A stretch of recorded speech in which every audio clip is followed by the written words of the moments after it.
So I've been wanting to do a YouTube channel for a while now, but I've always talked myself out of it for one reason or another. And I've just come to realize that, hey, no matter what, my first few videos are gonna suck as I get used to doing all this.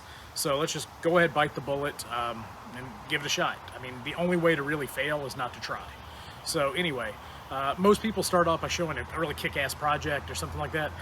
I'm gonna go a different route, and I'm gonna start off by introducing you guys to my shame. So if you just wanna follow me inside. So here we are. Welcome to my shame.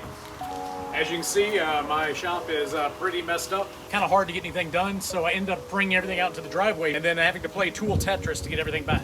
I've got a motorcycle in here that's buried. Get that cabinet out there. I've got a jukebox in the back corner. But yeah, so this is part of my shame. Let me show you the other half of it. Second part of my shame. And here we are, my lovely 10 by 12 shed.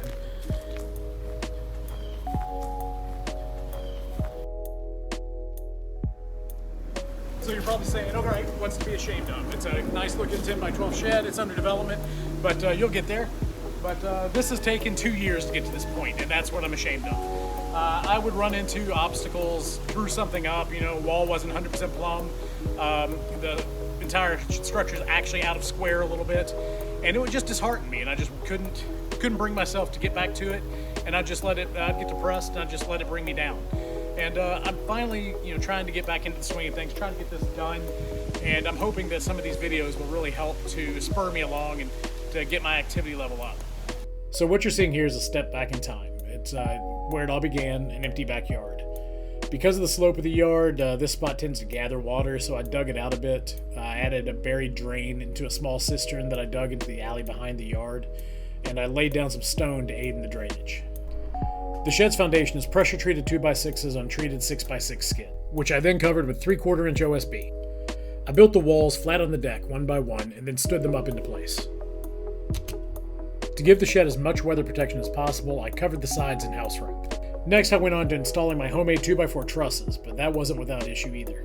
I made the bird's mounts too deep and weakened the structure, so I wasn't comfortable using those.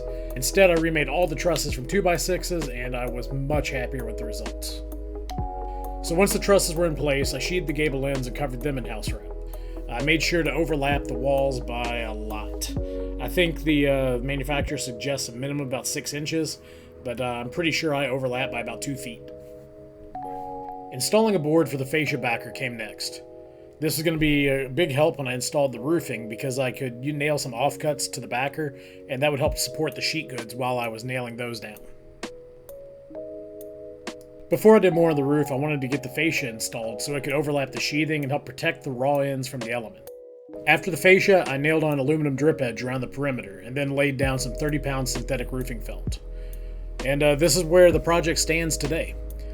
I bought the shingles, but I haven't had the time to install them, so they're the next step. After that, I'm going to enclose the soffits with the sealed beadboard that some of you sharp-eyed viewers might have noticed in the pan around the hazard that is my workshop. And then just trim and siding in the door, and we'll be done. I mean, this is a learning process, and I've learned a lot, and I've still got a lot to learn. But anyway, I'm hoping that doing these videos will really help me light a fire under my butt to get things like this done, get other projects done, and to just move along. That's kind of what the goal is in this thing. A lot of what we do going forward is going to depend on you all and what you guys see, what I see in the analytics that you all are liking, that you're watching, and we'll just take it from there. Sometimes it might be DIY, sometimes it might be maker, sometimes it might be just pure art. Who knows? We'll figure something out, and I appreciate you guys coming along with me through this. I fully expect these videos to suck for the first few, just because I'm new at this.